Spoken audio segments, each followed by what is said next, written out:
오늘 설교 제목은 더 베이직 예배입니다. 올해 우리 교회 표어가 더 베이직 은혜 50년, 사명 50년, 더 베이직 예배 선교 사김 헌신입니다. 아마 다 알고 있을 텐데요. 은혜로 50년을 살아왔고요. 앞으로 우리에게도 은혜가 있을 겁니다만 그 은혜 속에서 우리가 해야 할 여러 가지 사명도 분명히 있을 것입니다. 그 기나긴 하나님의 역사를 다시금 시작해 나가는 원년의 개념으로서 더 베이직, 기초의, 기초 이런 뜻으로 잡았고요. 그 기초를 이루는 네 가지 예배, 선교, 사김, 헌신에 대해서 다시 한번 매주마다 보고자 합니다. 1월 첫째 주, 1월 달에도 봤습니다만 본문은 같을 수 있어도 내용은 다르고요. 또 다른 각도에서 말씀을 전하고자 합니다. 모든 것의 이제 기본의 시작은 예배죠. 그래서 오늘 예배에 대해서 말씀을 봅니다. 우리가 예배를 드리는 것이 쉽지가 않습니다. 일단 시간적으로 좀 너무 바쁘고요. 그리고 세상의 일들이 그렇게 호락호락하지 않기 때문에 편안하게 와서 정말 마음 다해 예배 드리는 것도 쉽지가 않습니다.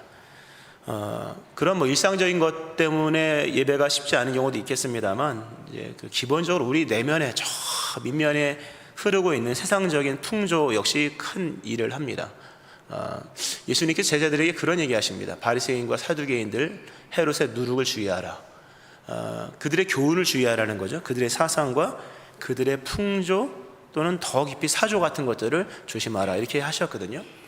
우리가 예배가 어려운 이유 중에 하나는 우리가 이 시대의 현대인이기 때문입니다. 현대는 여러 흐름 속에서 여기까지 온 그냥 뚝 잘라 나타난 게 아니라 기나긴 흐름 속에서 온 거지 않습니까? 그 흐름 가운데 지금 우리가 살고 있는 시대 속에 이 주류적인 생각들이 뭐냐면 상대주의입니다. 중심이 없는 시대라고 사람들은 여깁니다. 어떤 구심점도 없고 근원은 존재하지 않는다, 더 이상. 우리가 포스트 모더니즘 시대를 살아가고 하잖아요.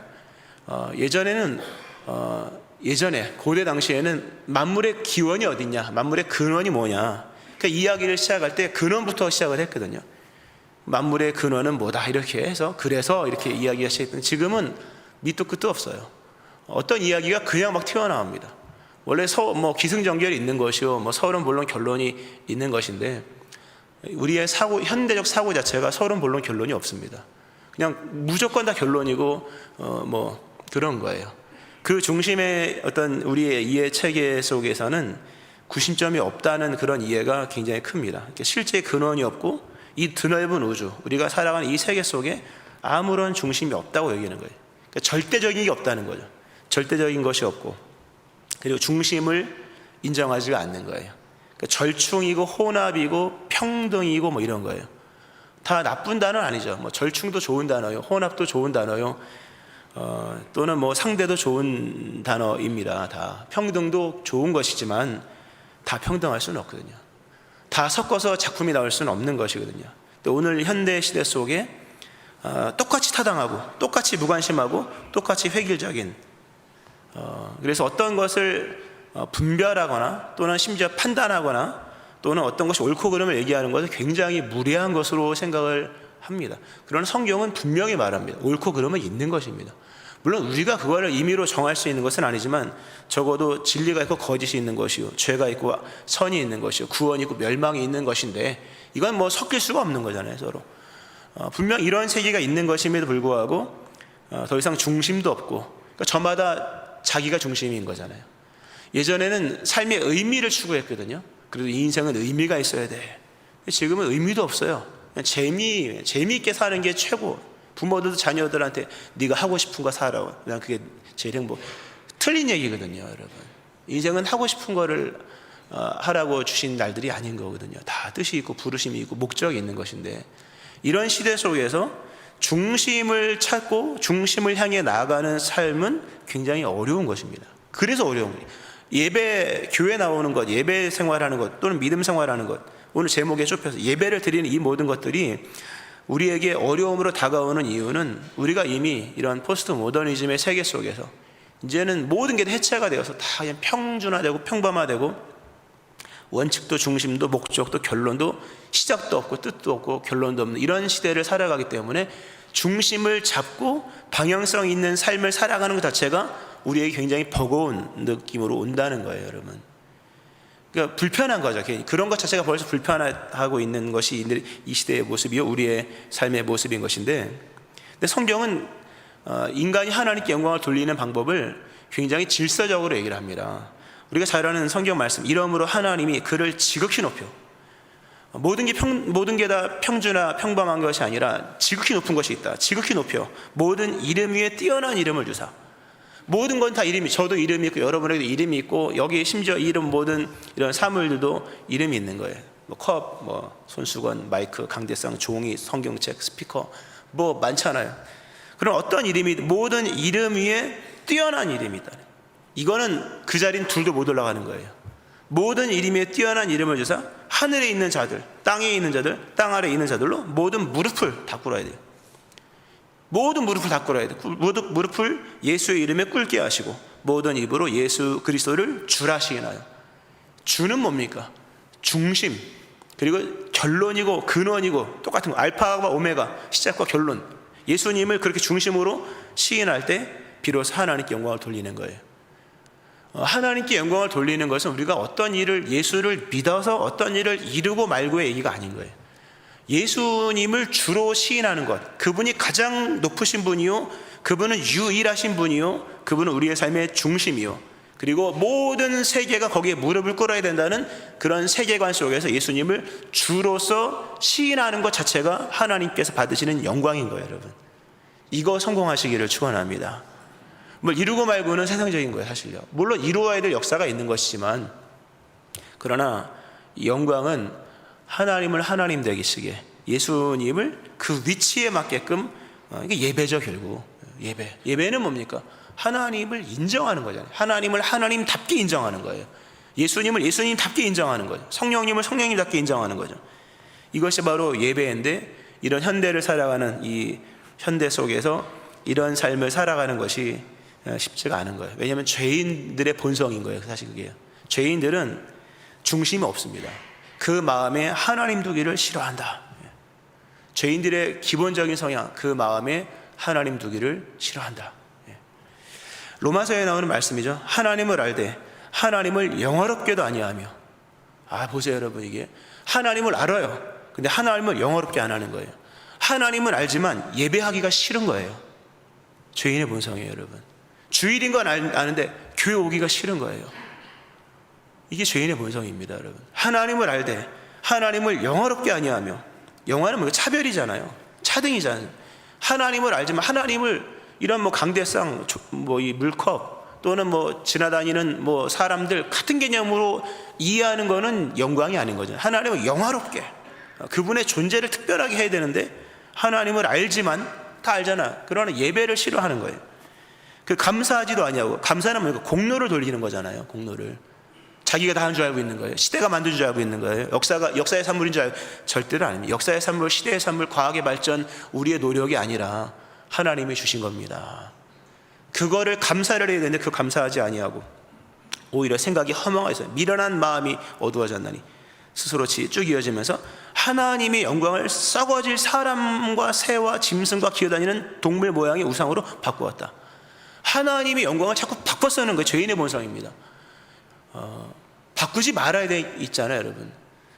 적어도 가족은 남과 바꾸면 안 되는 거잖아요. 그죠? 바꾸지 말아야 될 게 있는 거예요. 하나님의 영광은 하나님께만 돌릴 수 있는 거예요. 근데 하나님께 돌려야 될 영광을 자꾸 다른 걸로 바꿔 쓰는 거죠. 예배를 통하여 하나님께 영광을 돌릴 그 시간을 일하는 시간으로, 물론 부득이 세상이 돌아가서 복잡한 세상 속에서 이게 절대화 시키는 좀 어려운 얘기가 있겠지만, 그냥 상식선의 얘기입니다. 하나님께 돌려야 될 것을 자꾸 이렇게 바꿔 쓰는 거죠. 싸구려 취급하는 거예요. 믿음을, 수요 예배, 믿음은 귀한 거잖아요. 근데 믿음을 자꾸 싼 것들과 자꾸 교환해 쓰는 거예요. 믿음은 피로 값주고 사는 귀한 것인데, 그 믿음에 가는 것들을, 세상 것들을 얻기 위해서 썩지 않을 것을 썩어질 것을, 존귀한 것을 무가치한 것들과 영원한 것을 유한한 것과 막 바꿔 쓰는 거예요. 죄인이 어리석은 거예요. 어리석은 것이고, 그런 마음 속에서 예배가 되지가 않는 거죠. 피조물을 조물주보다 더 경배하고. 참 이게 죄인의 본성입니다. 죄인의 본성을 예배라는 이 키워드를 가지고 보면요, 멀지 않습니다. 예배 드리기 싫어하고, 시간을 다른 것과 바꿔 쓰고, 그리고 하나님 감사 돌리지 아니하고, 그리고 세상의 것들이 더 좋아 보이고, 이 죄인의 본성인 거죠. 이런 모습 속에서 예배가 등한시 되어지는 거예요. 예배가 안 드려지는 거죠. 뭐 다른 이유도 많겠습니다만 죄인의 본성, 하나님을 알되 하나님을 영화롭게 하지 않는 거예요. 그리고 이 세상의 누룩이 가득 차서 모든 게 다 동일한 것처럼 여겨지는 시대적인 이런 어떤 포스트 모더니즘 같은 개념 속에서 중심이 안 잡히는 거예요, 여러분. 하나님은 중심 있는 사람을 좋아하십니다. 얼마큼 뭐 많이 가고 적게 떠나서 주님을 향한 삶의 중심, 내 삶의 가장 귀한 것은 하나님을 영화롭게 하는 것이요, 하나님께 감사를 드리는 것이요, 하나님을 경배하는 것이다. 할렐루야. 여기에 여러분의 중심이 있기를 축원합니다. 이게 성도의 기본입니다. 이거 안 되면 무슨 다른 얘기를 하겠습니까? 오늘 예배에 관한 매우 중요한 말씀을 하나님께서, 예수님께서 여인과 하시죠. 여인은 남편, 6번째 남편과 살고 있었던 여인이고, 사마리아 사람이었고, 사마리아 사람들에게도 외면당했던 그런 당시에 수준 이하의 삶을 살았던 사람으로 여겨진 여인이었죠. 예수님께서 이 여인과 정말 천상의 대화를 나누는 것 같은 진리를 선포하십니다. 그 초점이 오늘 본문상에서는 예배입니다. 오늘도 예배하러 오셨습니다만 예배를 온전히 드리기 위해서는요, 몇 가지가 좀 우리에게 진리로 이해되어야 됩니다. 예수님께 그 말씀하시는 첫 번째가 뭐냐면 지금이 예배할 때라는 겁니다. 예수님 말씀하시죠. 너희가 아버지께 예배할 때가 이르리라. 그리고 아버지께 참되게 예배하는 자들은 영과 진리로 예배할 때가 오나니 곧 이때라. 모든 것은 다 때가 있습니다. 참고적으로 먼저 성경에 나와 있는 시간 개념을 좀 말씀을 드리면요, 성경에는 시간이 기본적으로 크게 두 가지가 나옵니다. 하나는 이제 크로노스, 그리고 또 하나는 카이로스, 그리고 하나 더 첨부하면 본문에 나오는 이때, 이건 크로노스나 카이로스가 아니라 그 호라라는, 그래서 우리가 영어로 아워라고 하잖아요. 여기서 그게 나왔다고 하는데요. 또 그런 이제 세 가지 시간이 있는데요. 크로노스는 그냥 흘러가는 시간입니다. 흘러가서 영원으로 이어가는 그런 시간, 그런 시간 크로노스거든요. 일반적 시간, 지금 몇 시입니까? 11시 32분입니다. 좀 있으면 33분 되기, 이게 이제 크로노스고요. 흘러가는 시간 계속해서. 카이로스는 우리가 잘 알죠. 특정한 시간입니다. 비유하자면 여러분의 휴대폰에는 지금 시간이 나올 겁니다. 그래서 근데 알람을 꼭 맞춰놨을 거예요, 여러분. 저는 알람이 항상 4시에 띠리리띠리 울립니다. 저희 카이로스예요. 그거는 그때 새벽 기도를 위해서 그때는 일어나야 돼요. 더 늦으면 힘들어요. 그게 이제 카이로스인 거예요. 하나님이 무언가를 시작하시기 위해 정해놓으신 그때, 이 카이로스입니다. 여러분에게도 알람이 있죠. 그게 여러분의 카이로스라고 이해하시면 되는 거예요. 그런가 하면 호라는 뭐냐면 그 기간을 말하는 겁니다. 기간. 네, 성경이 지금부터 30분 동안 성경 읽어야지. 그 딱 시작부터 끝까지 정해진 그 시간, 그걸 우리가 시간에 시간에 동가리, 동가리는 그런가요? 시간 몇 시부터 몇 시까지, 요게 이제 오늘 본문에 나온 호라입니다. 이 세 가지 개념이 있거든요. 다 중요하죠. 다 중요합니다. 지금이 어떤 시간? 지금은 예배를 드릴 때다. 예수님께서 지금은 예배를 드릴 때다.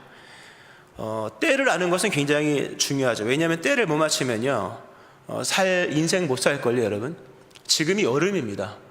여름이니까 반팔 입고 온 거죠. 여름인데 겨울처럼 살 수 있을까요, 여러분? 여름인데 겨울옷 입고 살 수 있겠습니까? 그건 말도 안 되는 얘기죠. 겨울인데 여름 옷 입고 살 수 있을까요? 아닌가. 기본적으로 인생을 살려면 때를 맞춰야 됩니다. 때를 못 맞추면요, 생고생입니다. 우리가 만약 농경으로 많이 얘기하면요, 아무리 농사꾼이 열심을 낸다 해도 때를 못 맞추면요, 농사의 열심도 의미가 없는 거예요. 겨울에 씨를 백날 뿌려보세요. 되나? 안 돼요. 봄에 씨를 뿌려야 돼요. 부지런함도 봄이어야 통하는 것이지, 겨울에, 그 추운 겨울에 열심히 씨를 뿌려보세요. 안 되는 거예요. 그러니까 때를 못 맞추면 인간의 열심은 무의미합니다. 인간의 열심이 의미가 있을 때는, 의미가 있는 경우는 하나님의 때 위에 있을 때인 거예요, 여러분. 은혜의 때에 열심히 해야 은혜가 되는 거예요. 그때가 소멸되고 닫혀진 시간이 되어버리고 말면 인간의 노력도 의미도, 그때는 주여를 백날 불러도 의미가 없는 거예요. 천국문이 닫혀지면 주여도 의미가 없다고 성경이 말씀하잖아요. 그때는 하나님도 안면 몰수하시는 거예요. 나 너 모른다. 열려져 있는 기간 동안만 때인 거예요. 은혜의 때인 것이다. 지금이 예배의 때라면 지금 예배 드리면 다 받으시는 거예요. 근데 예배의 때가 닫혀지면요, 백날 예배 드려도 의미가 없는 거예요. 이 때를 못 맞추면 여러분, 그러니까 이 믿음 생활은 하나님의 때를 맞추는 거예요, 여러분. 우리가 그 노아 시대를 보면 예수님께서 노아 시대의 말씀에서 이런 말씀하십니다. 홍수 전에 노아가 방주에 들어가던 날까지 사람들이 먹고 마시고 장가들고 시집가고 있으면서 홍수가 나서 그들을 다 멸절하기까지 깨닫지 못하였으니. 시집가고 장가가는 건 중요하죠. 다 저마다의 카이로스죠. 그래도 적어도 20, 30대 결혼하면 좋잖아요. 어쨌든 아기도 날 때 나면 좋잖아요. 직장도 취업도 중요하고 땅 사고 집 사고 차 사고 뭐 다 중요해요. 그러나 우리 각 개인의 카이로스를 정확히 맞춰서 8살에 학교 들어가고 20살에 대학 들어가고 뭐 군대 가고 뭐 30안짝에 결혼해가지고 애 둘 셋 낳고 40대에 집 사고 50대에 집 평수 옮기고 차 벤츠를 바꾸고 다 좋아요, 여러분. 그렇게 되기를 바래요. 그러나 그런 개인의 카이로스를 아무리 잘 맞춰도 하나님의 때를 못 맞추면요, 그 인생은 무의미한 거예요. 시집가고 장가가고 얼마나 부지런한 삶입니까? 그게 쉽습니까, 여러분? 어려운 거잖아요. 그러나 하나님의 때를 하나도 못 살아갔던 그들에게 그 인생은 아무런 의미가, 쓰레기에 불과한 거예요. 심판날에 쓰레기예요. 원래 그 지옥을 상징하는 깨은 날은 뭡니까? 쓰레기를 태우는 자리거든요. 불과한, 인생은 그렇게 의미가 없는 거예요. 예배할 때 예배를 드리지 않고 다 행하는 모든 인생의 삶은 무의미한 거예요. 지금이 예배의 때라면, 예배의 때를 우리에게 허락하신 시간들이라면 우리는 예배를 충만하게 채워가야 되는 거예요. 적어도 인생의 의미가 어디 있냐? 예배에 있다. 아무쪼록 인생을 예배로 충만하게 채워가기를 주의 이름으로 축원합니다. 여기서 더 만약에 때에 대한 부분들을 더 설명을 드리면, 이 때라고 하는 것은요, 하나님의 권한이잖아요. 우리가 사도행전을 읽어보면, 우리 단기 선교팀 이번 주에 사도행전 읽는 거였죠? 다 읽으셨는지 모르겠습니다만 사도행전에 1장에 이렇게 나옵니다. 때와 시기는 아버지께서 자기의 권한에 두셨으니 너희 알 바가 아니라니. 때와 시기는 하나님의 권한입니다. 바꿔서 얘기해 볼까요? 하나님의 권한을 인정하는 삶은 다른 게 아니라 하나님의 때와 시기를 인정하는 거예요. 하나님을 하나님 되게 하시는 게 뭐냐면 예배 시간 잘 지키고 주일 잘 지키는 것, 기본인 줄로 믿으시기 바랍니다. 때와 권한은 시기와 권한은 아버지께서 자기의 권한을 주셨다. 시기와 때와 크로노스와 시기, 카이로스는 아버지께서 자기의 권한을, 이건 내 권한이야. 우리는 그 권한을 인정해야 되는 거예요. 하나님의 권한을 인정한다는 것은 뭐 먼 얘기가 아니라 하나님의 시간부터 인정해야 되는 거예요. 그러니까 주일 지키는 거 중요해요, 여러분. 주일은 주의 날이잖아요, 적어도. 예배 시간은 적어도 하나님의 것이잖아요. 근데 죄인의 본성은 하나님의 것을 자기 것으로 바꿔 쓰거든요. 이게 마귀적인 거예요. 마귀는 도둑질이죠. 뭘 도둑질하겠습니까? 하나님의 것을 도둑질하는 거잖아요. 하나님께 드려야 될 하나님의 나를 네 걸로 써. 뺏어가는 게 아니라 네 걸로 써. 예배 시간 너의 뭘로 써. 그러는 거예요, 여러분. 진짜 믿음에 있어서 하나님에 대한 순종, 하나님의 권한을 인정하는 것은 시간부터 하나님의 것으로 시켜나가야 되는 거예요. 아주 중요하죠. 기본적인 것이죠, 여러분. 이런 부분에서 지금 예배의 때라면요, 예배를 성공하지 못한다면, 예배를 놓쳐버린다면 거기에 무슨 순종이 있겠으며 그 순종 없는 인생 속에 무엇을 덧댈 수 있겠습니까, 여러분? 아무런 것도 되지 않는 거예요. 예배는 모든 것의 기초, 베이직이고 뭡니까? 실상 모든 기초는 뭡니까? 모든 기초는 알고 보면 결론인 거잖아요. 집이 아무리 위에가 화려해도 기초가 부실하면 이미 결론은 난 거예요. 무너질 거예요. 예배가 부실하면요, 결국엔 무너집니다. 예배가 든든히 세워지기를 주의 이름으로 축원합니다. 오늘 예수님께서 이제 때에 대한 말씀 한 번 더 드릴게요. 지금 예배할 때다. 참 이거 은혜적인 얘기입니다.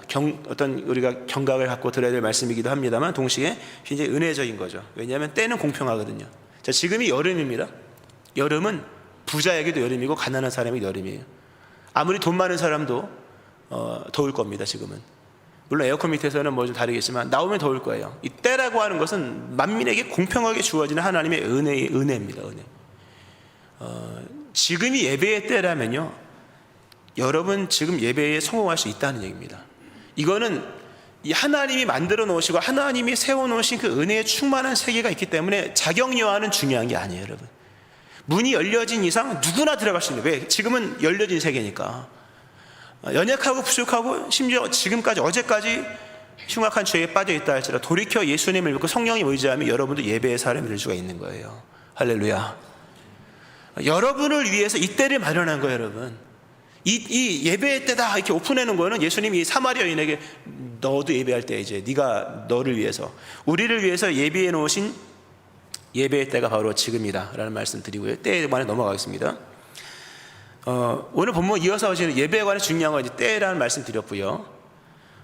예배를 통해서 하나님, 오늘 본문 말씀 보면 아버지께 참되게 예배하는 자들은 영과 진리로 예배할 때가 원하니 곧 이때라. 아버지께서는 자기에게 이렇게 예배하는 자들을 찾으시느니라. 하나님은 예배하는 자를 찾으신대요. 이거를 좀 실감나게 하면 하나님의 채용, 하나님은 누구를 쓰실까? 예배하는 자를 쓰신다. 하나님 누구를 합격시킬까? 예배하는 자를 합격시킨다. 이렇게 하면 되게 현실적이죠. 하나님이 찾으신대요. 누구를? 참으로 예배하는 자를. 물론 이 의미는 몇 가지가 있겠죠. 워낙 예배자가 많지만 진짜 예배를 드리는 사람이 몇 없다. 그런 의미성 속에서 예배자가 희소하다. 그래서 예배자를 찾으시는 것도 있습니다. 우리 교회는 1년에 한 520번 정도 예배를 드립니다. 뭐 새벽 예배 1, 2, 3부, 뭐 금요 성령 집회, 수요 예배까지 다 해보니까 일주일에 10번이에요. 1, 2, 3부 이렇게 되면 10번이에요. 그러니까 550번이죠. 그렇게나 많은 예배를 드리는데요. 하나님은 그 와중에 그런 예배가 풍성함 속에서도 진짜 예배 드리는 사람을 찾으신다. 이런 의미가 있겠고요.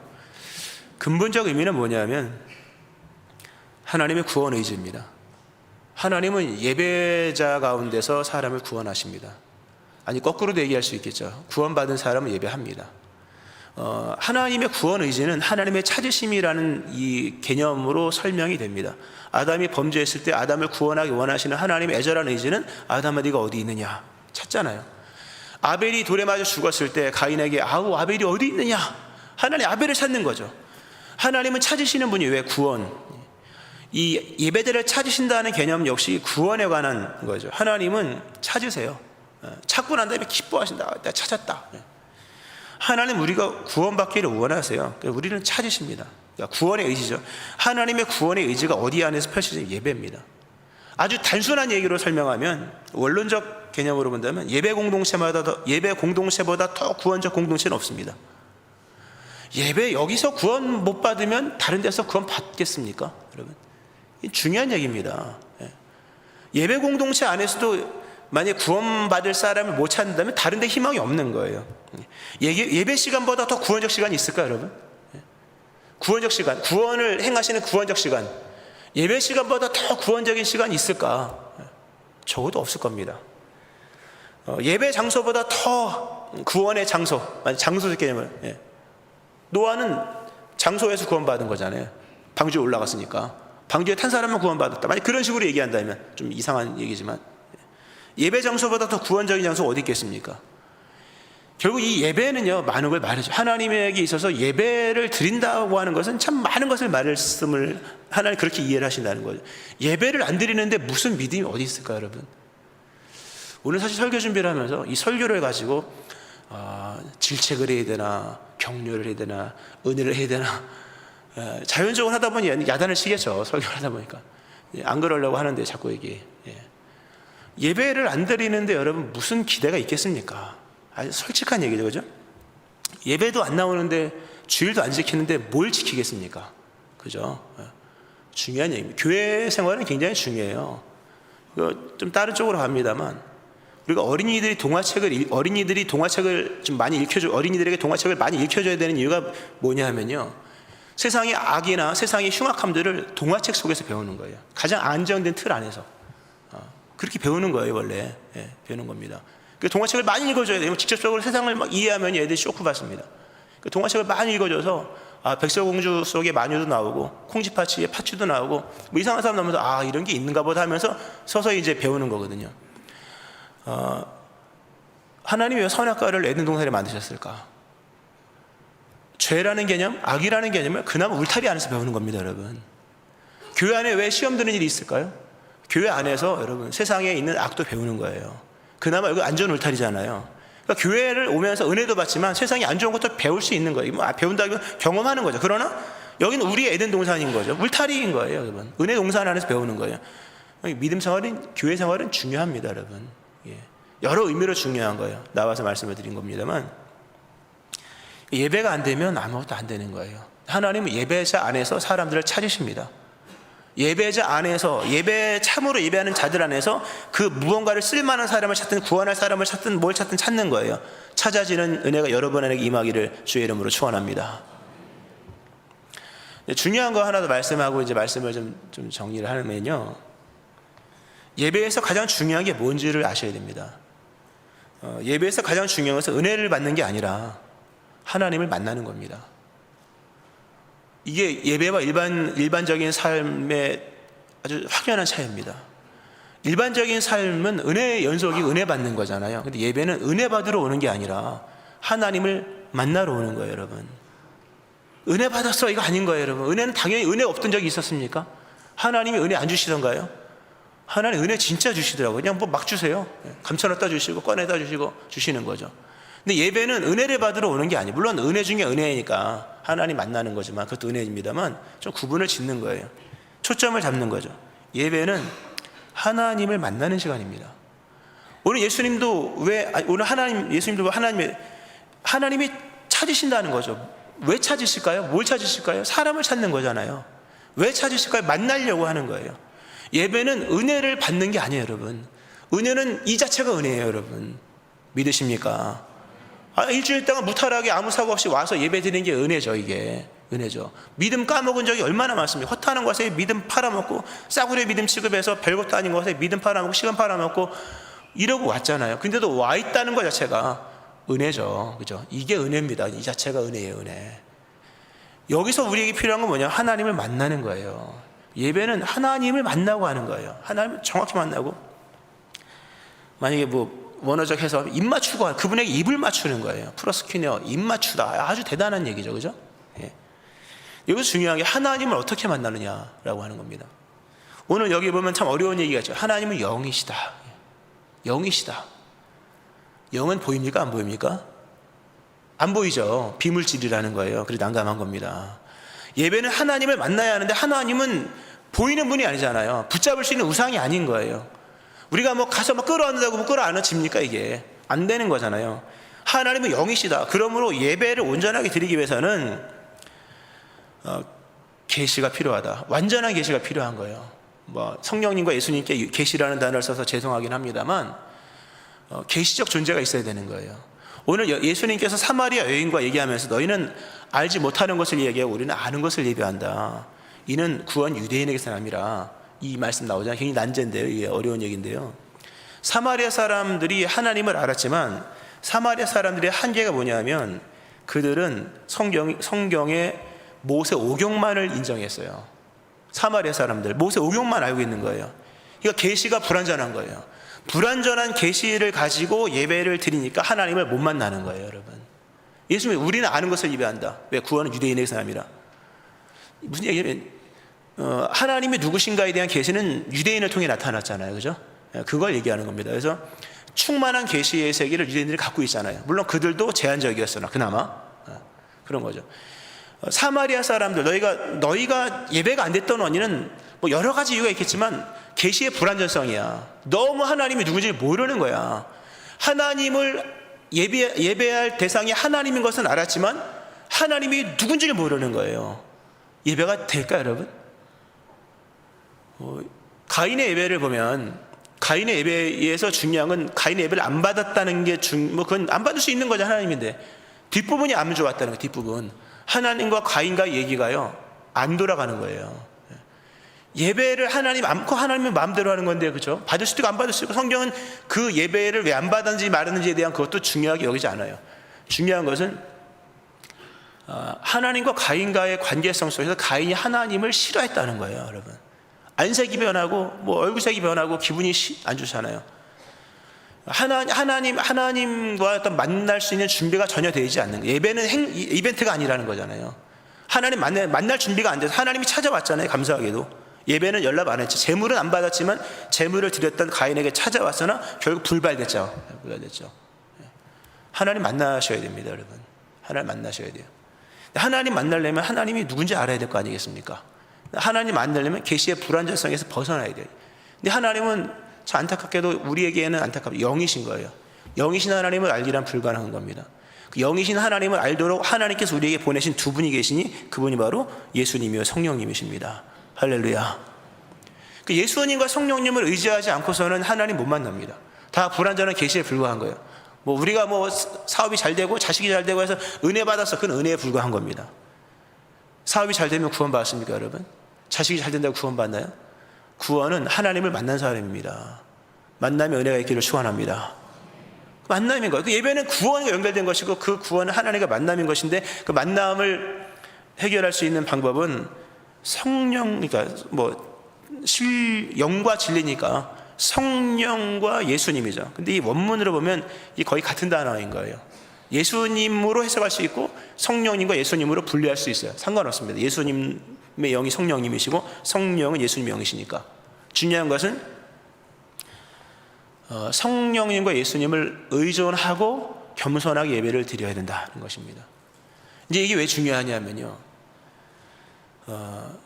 이렇게 예수님과 성령, 특히 성령님을 예수를 믿어서 성령님을 의지하고 예배를 드릴 때 성령께서 우리에게 어떤 역사를 행하시냐면요, 하나님께 주목을 하게 하십니다. 사도행전을 보면 스데반 집사님이 순교할 때에 하나님께서 베푸신 은총이 있어요. 보세요. 순교할 때, 돌에 맞아 죽을 때죠. 스데반이 성령이 충만하여 하늘을 우러러 주목하여 하나님의 영광과 및 예수께서 하나님 우편에 서신 것을 보았다. 스데반이 성령이 충만해요. 성령이 충만해요? 그럼 권능을 받는 거죠. 성령이 충만했을 때 어떤 현상이 일어나냐면 하늘을 우러러보게 됩니다. 하늘을 우러러보게 되고 주목을 했다.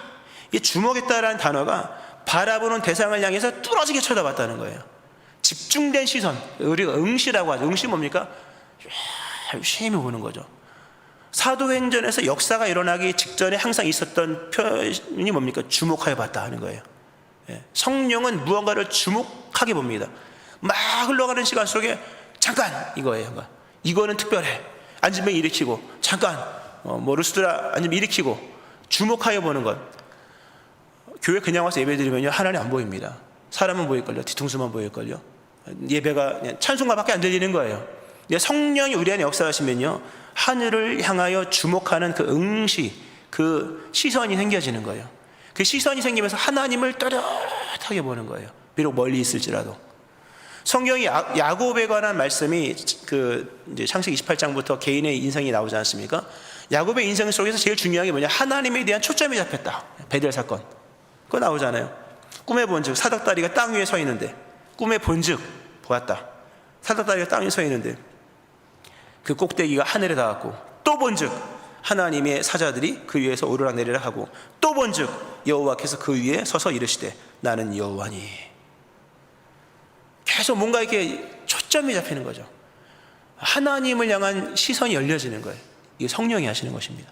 성령님을 의지하셔야 돼요. 그러면 하나님에 대한 초점이 생겨지고, 이번 주는 모를지라도 다음에 또 본즉 또 다시 보면서 하나님을 마주하는 시간들이 생겨지고, 놀라운 것은 야곱 같은 경우에는 그 초점이 명확해지니까 음성이 들리더라. 초점이 희미하면 음성도 안 들려요, 여러분. 초점이 명확하고 나니까 음성이 들리잖아요. 너의 가는 길 내가 함께 할 것이고 약속한 모든 것을 이루리라. 내게 허락한 것 다 이루기까지 너를 떠나지 아니하고 버리지 아니하리라. 할렐루야. 예배는 이 초점인 거예요, 여러분. 은혜 받는 게 아닌 거예요. 은혜는 늘 있어요. 앞으로도 있을 것이고 우리 생애 끝날 때까지 있을 것입니다. 아멘 하시기 바랍니다. 은혜는 있습니다. 문제는 하나님 만나냐 못 만나냐 문제예요.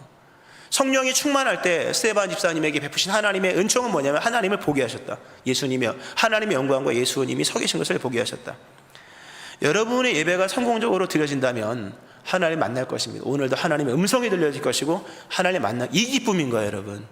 은혜 위에 은혜, 결국 은혜의 근본이신 우리가 그 영광을 보니 아버지 두신 영광이요 은혜 위에 은혜로라. 말씀했습니다. 때를 살아가셔야 됩니다. 지금은 예배할 때입니다. 주일 잘 지키시고요, 예배 시간 잘 지키시고, 하나님이 예배자 안에서 사람을 찾는다는 걸 명심하셔야 됩니다. 예배에 성공하셔야 되고요, 그리고 예배는 하나님과 만나는 시간입니다. 은혜 받는 게 아닌 거예요. 만나는 시간이요, 겸손하게 예수 그리스도 의지하고 성령님을 진실하게 의지할 때 하나님께서 우리가 어떤 상황, 어떤 자리, 어떤 형편, 죄를 무더기로 짓고 쓰러지고 넘어지고 만상에도 가정이 힘들고 어려울지라도, 돌에 맞아 죽어 순교하는 순간이라 할지라도 우리의 시선을 하나님께로 고정시켜서 하나님 만나는 역사를 주시는 거예요. 이 은혜가 여러분 가운데 일어나기를 주의 이름으로 축원합니다. 아멘. 기도하시겠습니다. 하나님 아버지, 지금은 예배할 때라 말씀하신 주여, 하나님의 권한을 인정하며 이때가 예배의 때임을 인정하고 사사로이 흘려보냈던 시간들을 다시금 주의 것으로 인정하며 예배하는 자들 되게 하여 주옵소서. 예배는 은혜를 받는 것을 뛰어넘어 하나님을 만나는 것인데 어찌 영이신 하나님을 우리가 만날 수 있겠습니까? 예수님 의지하고 성령님 의지합니다. 시간마다 우리 아버지신 하나님을 만나는 시간, 시간마다 우리 예수님을 마주하고 역사하신 성령님을 만나는 시간이 되게 하여 주옵소서. 하나님, 모든 것의 기초가 예배에 있는 것이니 하나님, 우리 모든 믿음의 성도님들 다시금 예배의 기초를 쌓아나가며 하나님의 세계가 펼쳐지는 인생이 되게 하여 주옵소서. 감사드립니다. 예수님 이름으로 기도합니다. 아멘.